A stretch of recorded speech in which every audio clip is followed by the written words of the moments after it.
Grazie, grazie. Hello, good morning, buongiorno. Woo! Do I have all the party people in the room? From who went to the beach party last night? Hands up. Only one person. 2 people, 3 people. How many people are hungover today? No one. Cool. Okay, I thought I'd have like a hangover party in this room, and we can celebrate a bit by being together. I like this small audience. I like the morning slots because people are actually quite keen to start their day. Hopefully, this will be a little bit of inspiration. We can have a nice conversation afterward. But most of all, you are my VIP crowd, and we're going to close the doors, and no one else is allowed in.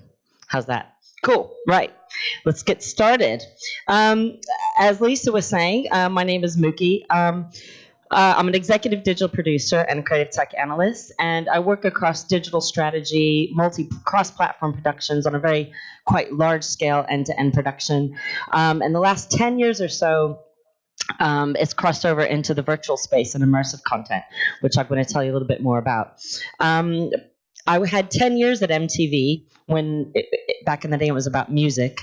So I've been to Italy many times, especially for the Europe Music Awards, and it's a beautiful country, so I'm really happy to be back. I was there for 10 years to 12 years, launching all the digital platforms in the 90s, so like the websites across the UK and Europe and in the international space. And back then, it was a really, really great time to be part of something that was a little bit of the unknown. We weren't sure what was going to happen or where, but we just had a really great attitude of jumping and not sure where the net will appear. So working across mobile, nets, live streaming and things like that across all the events and artists and labels. And right after when I left MTV, I started my own consultancy and production company. Here's a couple of the clients you can see on board here. So I'm here today to chat to you a little bit about what's to come with this fourth industrial revolution. In my opinion, the last 10 years or so has been the rebirth of the immersive format. It's a little bit of a typo because genuinely immersive content's been around since the beginning when people were starting to write. A book is immersive, isn't it? But this is a little bit more about like the cross-platform video production and the VR and AR. So my friends at PwC, which is PricewaterhouseCoopers, loaned me this slide. Where we're talking about the 8 essentials of what these emerging technologies are at the moment and leading up into 2020. Obviously, IoT and our Internet of Things, AR, VR, blockchain, printing. A little bit of what this conference is about. So I'm glad that we're all here kind of like minds. So just a quick show of hands. Has anyone here tried VR in a headset? Cool. And what about AR, like through an app on your phone? So most of us have, and that's okay if you're yet to try it, and there might be places in this conference to try it. But I thought before we launch into things, we'll have a quick cheat sheet of some of these terms I'm going to be referring to: VR, virtual reality, AR. I'm going to touch on audio AR, which is a little bit of a new term, but it's of an old format, referring to the spatial technology of 3D spatial audio, which is a little bit in the wild frontier of even audio engineers that I've known for many years are still trying it out and trying to figure out the best way to produce it and the best way to experience it. Extended reality, enhanced experiences, some of the AI bits I'm only going to touch on, the voice activation, and LBE I'm going to be kind of focusing a lot more than I thought I would, but I think hopefully you'll enjoy that part too. So again, just like a little bit of a visual here of what's happening. I found out, guys, sorry, I'm breaking fourth wall character. I get a pointy thing on this thing. That's exciting. Oh, there. Okay, cool. I've never had a pointy thing on the thing before. So a quick visual with the VR. I'm not going to use it. We're all here. It's fine. You've got a completely digital environment where you're 100% immersed. And the only thing that's going on is you and your imagination and the visuals in front of you. With AR, you're in a real live space, but you've got the digital overlay. And then the merged reality, which is also called mixed reality, sometimes extended reality. You've got a little bit of those two worlds completely intertwined and mixed up. So it's not so much a graphic overlay, but there's actual interaction and things that you could be doing. The best example of that, if you've heard of Magic Leap, I'm going to show you a couple examples of Magic Leap. So, where are people experiencing immersive content? The last couple years, and especially leading up into 2020, mobile is king. Mobile through the apps, obviously with tablet.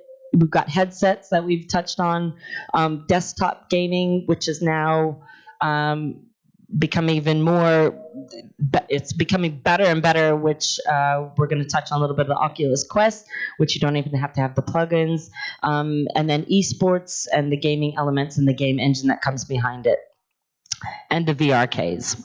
A quick little note about the headset. So I'm a firm believer in web VR as well. So you don't necessarily have to have a headset to be experiencing something that's immersive in the content, whether that's the visual or the augmented or the spatial audio. So as you can see, I'm generally going to use the pointer, and it's going to mean something here. So we're only in 2019. And this is the sale of the headsets that are happening. So you can kind of see like where it's going to be going in the next couple years. And the reason why it gets higher and higher and higher is not because of these same headsets are always going to be sold and sold. We're going to see them get smaller. We're going to see the computers get faster. We're going to see mass adaptation happen a little bit better, because not only because of the hardware, but because of the stories that we're going to be telling and the content that we're creating. So people are going to be wanting to experience the content and not want to miss out. They'll have major FOMO, if we're all friends of the FOMO. I've never said that one before. Friends of FOMO. Hashtag that one, people. Okay, so how are we experiencing this? We've got, how are we making it with the new digital tools?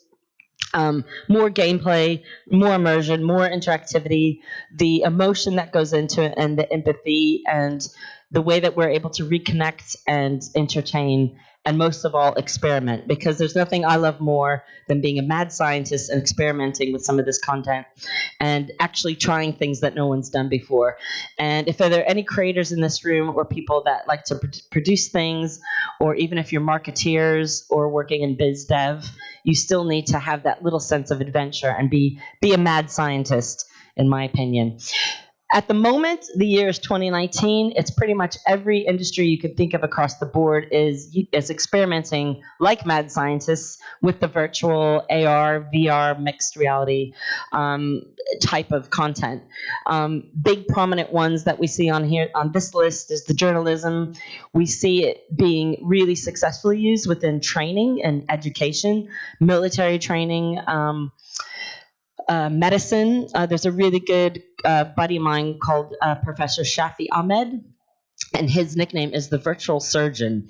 And look on his Twitter page, at the Virtual Surgeon. I probably should have put his picture up here because he deserves to be plastered all over the world. But he's kind of done that himself, where he's utilizing the remote, real-time game engine-backed technology to train other surgeons in different parts of the world and do live surgery. So he's doing that through medicine.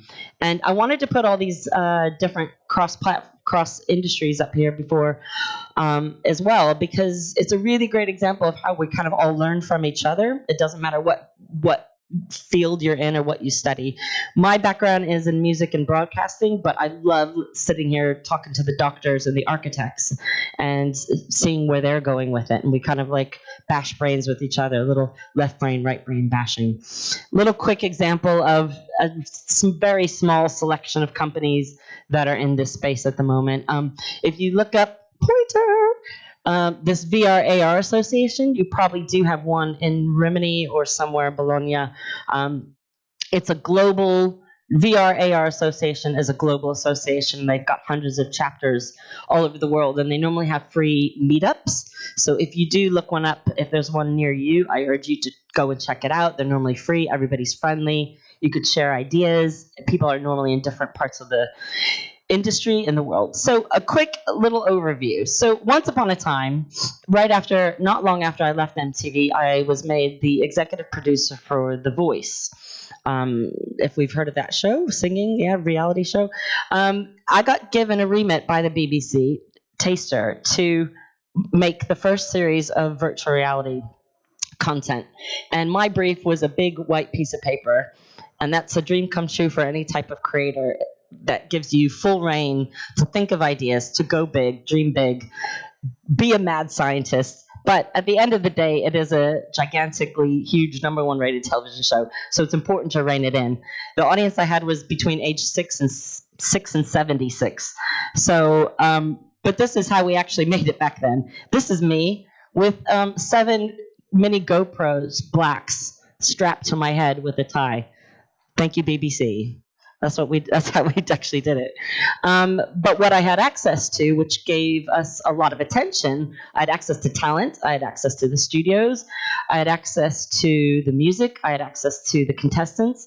We were able to make good content. That was, again, a grand experiment.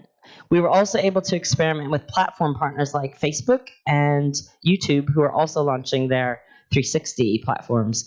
I think they're still working on it right now, but back in 2015, 2016, it was just great to kind of jump and not sure where that net was going to appear.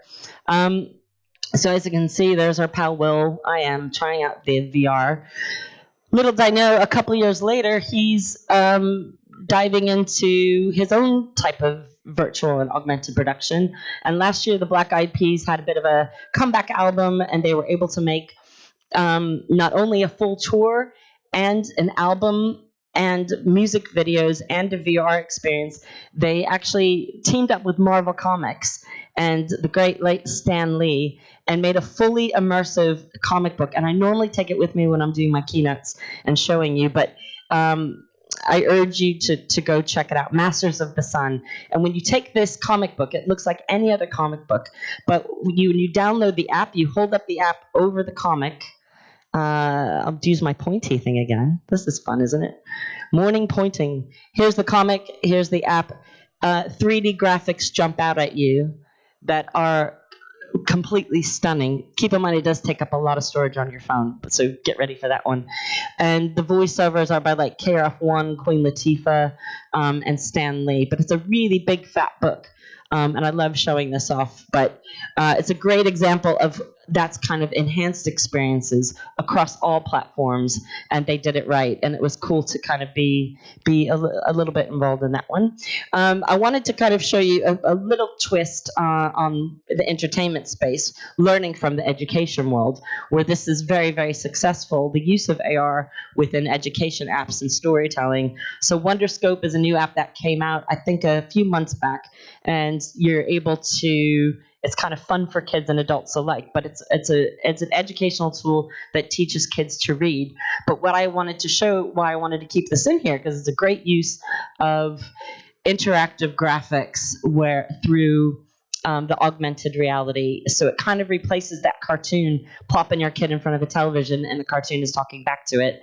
They're able to completely learn a little bit more branching narrative skills. So, and then speaking of the kids, so this is a real life thing that happens in America, only in America, maybe it's in Italy, I hope it is, where kids from 2 up are going to computer schools and coding schools where they're learning how to make holographs and ARs. 2 years old, making holographs and ARs. Think about it. Okay? But I love it like an AR summer camp. Like that replaces band camp, right? One time at AR camp, I made a holograph. Okay, sorry. Okay, so this just actually came out last week. So Niantic, if you're familiar with Pokemon Go, they've recreated a really, really cool AR layered kind of location-based for the Harry Potter Wizards Unite. Has anyone tried this game? Just a quick show of hands. Is everyone? We all know Harry Potter, right? So it's kind of utilizing the graphics and the things that layer onto it. But where you're seeing a lot of success come in the entertainment space is like major film studios partnering up with tech companies to recreate things that are an additional layer on top of what a movie is. What was it before? It was a t-shirt, right? It was a soundtrack. Now there's lots and lots of extended enhanced experiences, which you go back to my cheat sheet, that's one of the ERs, ARs. So going off of that, of course, TV is bedded into that. Magic Leap just last week launched this experience. It's an encounter. So they've teamed up with AT&T, HBO, to have a very specific kind of branching franchise of what Game of Thrones is about. And quick hands up, has anyone tried Magic Leap? Yeah, no? Is Magic Leap here at this conference? Okay, don't worry. I'll come back next year and I'll bring a Magic Leap with me and we'll do a live demo together, okay? No one else is invited, just you 20 people, right? VIP. VIP. Come see me. So I wanted to go off of that into a little bit other examples of cinematic VR and how this immersive journalism is being used. There's a really great company called Emblematic Group, and it's led by a woman named Nani de la Pena. She's been doing VR for about 20 years or longer. So VR, again, it's not a new format. It's the way that people are consuming it is the new thing, and the way the devices are being made. She is a journalist by trade, an investigative journalist, and the content they make, that Emblematic Group here, make are like investigative, immersive experiences that puts you in the forefront of what that story is. So, is that in a Syrian refugee camp? Is that on a polar bear and an ice pool? And they've won tons of awards, and I wanted to give them a shout out because I think it's a great example of 360 video that immerses you into those layers. She is starting to deal with that volumetric capture, photogrammetry, very quite kind of nitty gritty into the production, which I'll tell you a little bit more in a second. But this is how popular VR as a cinematic and experiential immersive format is. All these film festivals are having a VR category. So Sundance, Tribeca, just last week, 2 weeks ago, Cannes, you name it, they want to get involved and everybody wants a piece of it. So I'm just going to stress this again. If you are a creator, take some chances, borrow some money, or get some investment and just start making things. And if it breaks, get back up and fix it again and just keep going, because there's lots and lots of people that want to be watching and experiencing your experience. I wanted to give another shout out to Whistling Woods International, and this is part of Mumbai University in India. And I know one of the main head teachers here, and again, they're just so inspirational because their background is animation, filmmaking, content production, and they've created an entire degree that's just VR. Okay? A degree. Go to university and you're now getting your degrees in immersive content. This is another quick overview, 360 degrees of VR AR. See what I did there? Okay. I'm hearing myself at 8:30 in the morning, where there's more and more universities actually be handing out bachelor's degrees, masters of the arts, and PhD in immersive and cross-platform production, which makes me so very happy because for so much of my career, I was stuck in a corner trying to fight to have a music video on a mobile phone and a website. So it's great to see this cross-production love sharing. So I want to, with the type of filmmaking that's being done and content that's being produced, not only for cinematic features, but also within an app, is called a type of production called volumetric capture. I'm going to be doing another talk at ARI next week. And ARI are a camera company, as we know. They're based in Potsdam in Germany, and they've partnered up with the Fraunhofer Institute in Germany, which is this huge institute of technical research, and they've got thousands of people there all doing innovation R&D. I think it was June 14th, just last week, hot off the press, people. They've launched their photogrammetry VolCap studios, which are called VoluCap.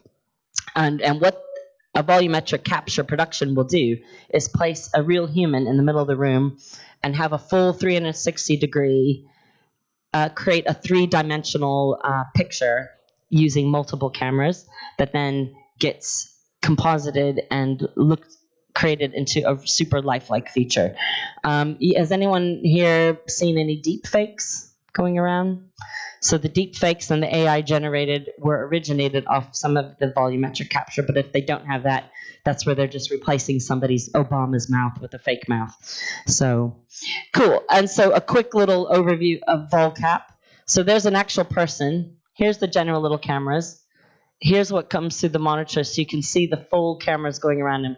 And then once it's produced, most effectively in a VR headset, but again, it doesn't have to be, you're going to see something that's a lifelike person standing in front of you.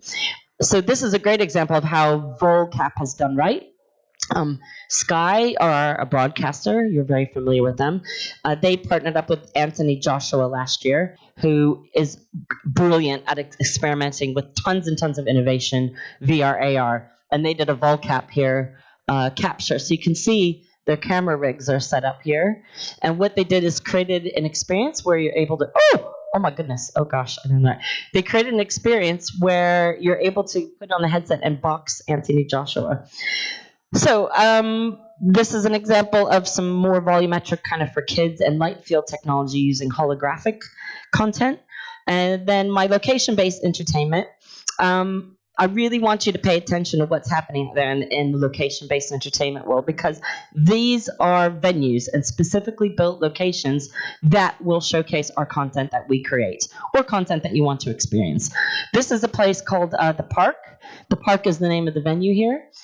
They've created a full kind of theme park all based around VR and AR. They've got a couple different spots in Antwerp and two other places, but like it's really, really getting bigger in China, a couple places in LA. But what you need again is the content. They created a space where you're able to experience AR VR sitting down, but then this is something called the free roam VR. So once you're inside of it, and it's multiplayer, real-time engagement and real-time entertainment. Another show of hands, guys. We're Breakfast Hangover Club.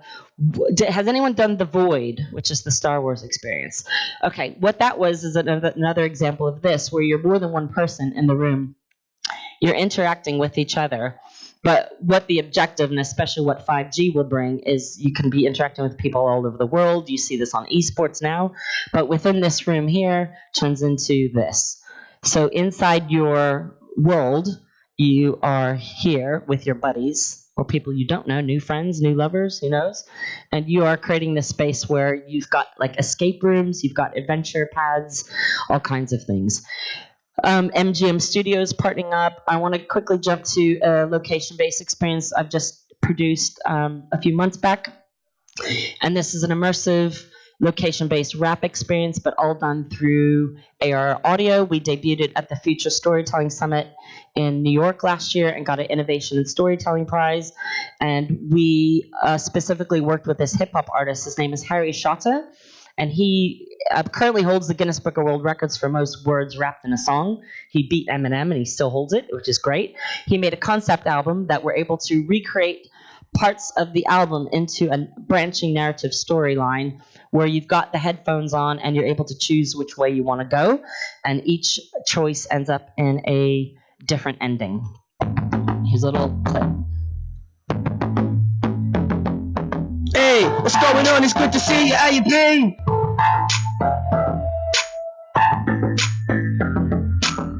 Harry Shotter's MCing in what, 20 minutes? Excuse me, mate, what room is the drum and bass? Never mind that. You look like you're out your face. No, mate, just drinking. My mate here, he's sober. Well, if I catch you with any drugs, it's game over. Now let me tell you about yourself. You absolute waste man. Hold on. How you gonna lie to my mate? You're the same old Lucas from the estate. Hold on. As for you, player, I see you've made your decision. Goodbye. Hey man, what's happening? You don't look right. Talk to me, man. You still shook from the fight? Are you playing a joke? You wanna talk of the split? That boy don't look right. Hey, come look at this.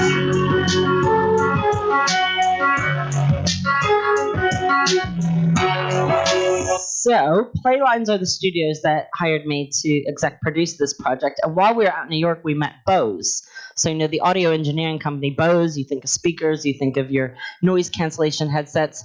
They have launched a new pair of sunglasses, which I actually might have with me, but I'll just kind of zip to the chase, and asked us to be a tech partner and an SDK partner so we can make a different iteration of this project. And then just 3 weeks ago in London, we did a pop-up of this event using just Bose sunglasses, which are the Bluetooth connected audio, but we also were able to use the SDK and demo part of the spatial audio. So you've been hearing me talk about audio AR and spatial audio.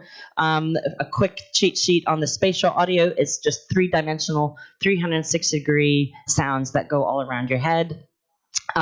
we chose to integrate a demo that is part of this album, but you're right in the middle of an argument. So like right in real life, if you're in the middle of an argument with people, you're turning right, you're turning left, you're wanting people to stop. In this experience, you were able to kind of hear the noises all around you. So this is a little thing of what we just did in London last week. Oh, sorry, here's Bose. So their kind of tagline is heads up, hands free. So they want people to kind of stop looking at their phone. And we now are basically putting chiropractors as the number one profession in the world right now, right? Because we're doing is looking down at our phone. But this is why I really loved working with Bose on this, because the visuals are part of your imagination. We're using real life actors that are part of the story, and you're able to kind of really, really be a part of it. So the second you put the frames on, you are a character in the album. And this is a little sizzle. Sorry about the same music.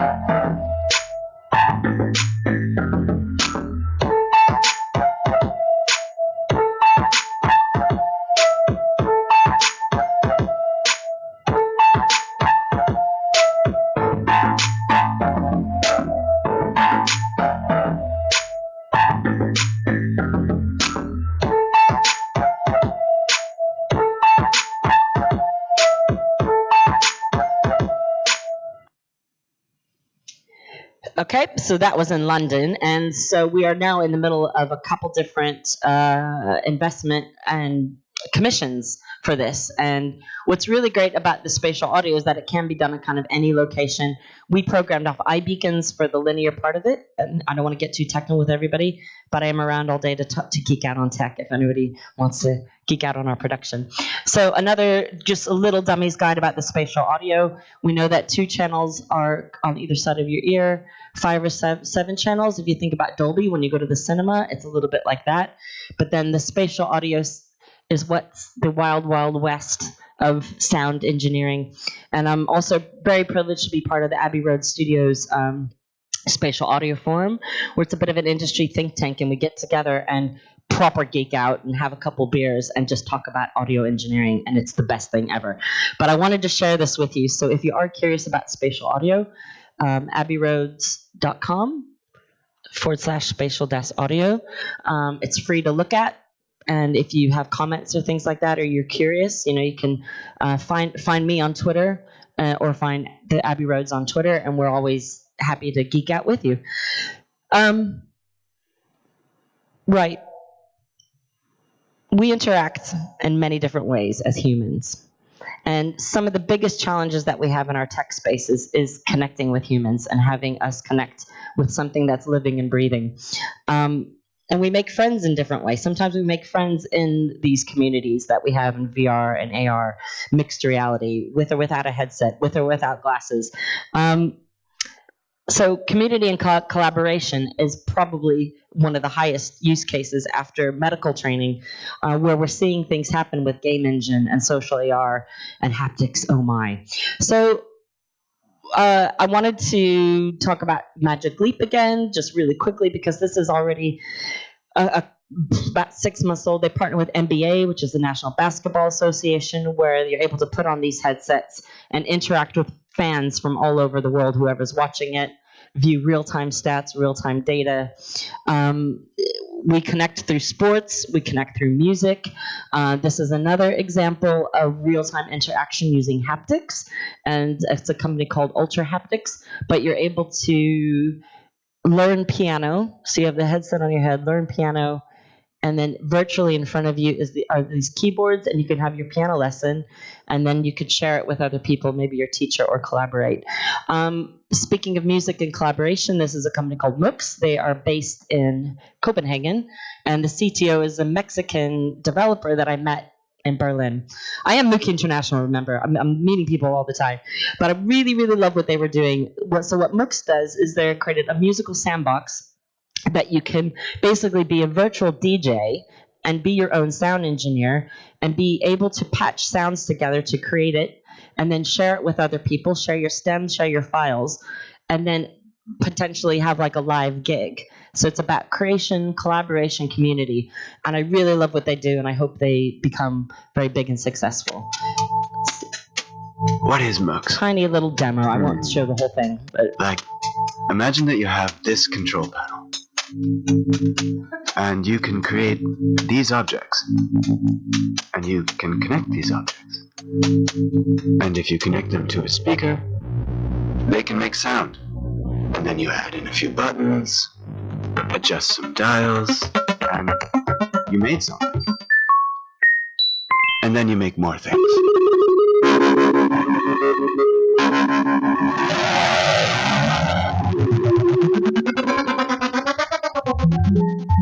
And then suddenly, you're making music.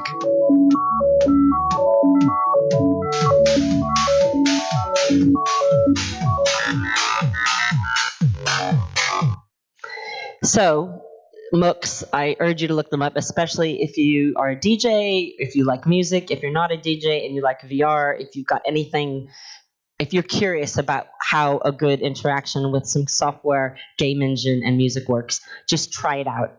But this is an example of a guy actually doing the Moocs live with the screen backstage with a live band, and I love using that example.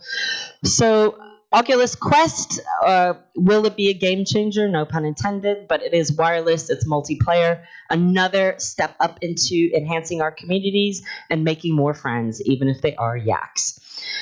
So, OMG, it's 5G. I'm kind of winding down here to talk to you a little bit of the importance of thinking about 5G and thinking about if they do have test beds in your area to find new creations of what to do with it. Because what a lot of governments are doing are investing in the 5G test beds, because they need the content and the test content to check and tech check and things work. The best part of this is the word test bed. So you can kind of, again, be a mad scientist and try things. This is, again, the scale of where this is going as far as revenue and money through to 2028. Just 2 days ago in London, in Media City in Salford, and this is my old hood at the BBC in Manchester, where we made The Voice. Now, 3 years later, Vodafone's launching a 5G test bed with massive money going into it, just to make sure the tech works. And that's because what you see here, this is like a consumer research report that Ericsson did. You could see the kind of use cases that are coming up. And what I love here, amongst all the industry and all the smart homes and smart cities that we know are going to happen, will be my home. This column here, entertainment, right? So talk to me in a year. We're going to see where things are with this. And I am going to be back next year. One quick example of 5G testbed done really, really well is in St. Petersburg, Russia, where Ericsson again teamed up with the State Hermitage Museum and did a live 4K video stream transmitted to a headset where archaeologists were able to do work together around the world in real time. Community, collaboration, creation. This is a fashion show that happened in London at the beginning of the year, and just again last week, so Hamburg in Germany launched their testbed through Deutsche Telekom and Nokia, and it's network slicing. They checked the low latency, but it was very successful and it's working. So what's to come in the future, guys? This is what I feel like almost every day. And that's without a hangover, right? I didn't even go to the beach party and I feel like this. So much tech is happening. So many challenges are happening. It's so exciting. But where do we start? We need to be thinking about more immersive shows, more community, more empathy, things that we could be doing with our tech. Biometrics, is it wearables? Get asked about 5G every single day. I have record labels asking me about it. I have broadcasters asking me about it. But we do have to try it. Production is improving.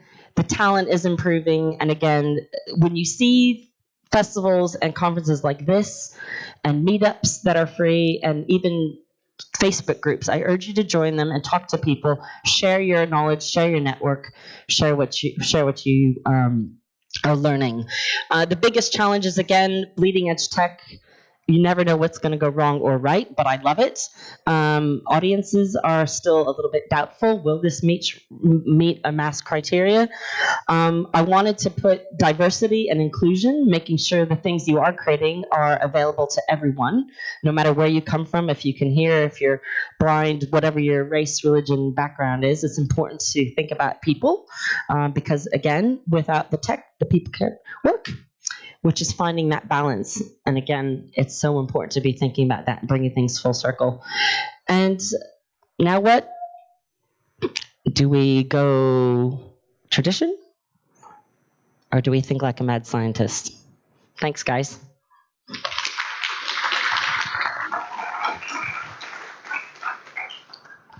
Abbiamo domande in sala? Any question? Come on. It's okay, I'm here all day. So, lei rimarrà in giro tutto il giorno, quindi è a vostra disposizione. Facciamo un altro applauso e la ringraziamo. Thank you very much for your speech.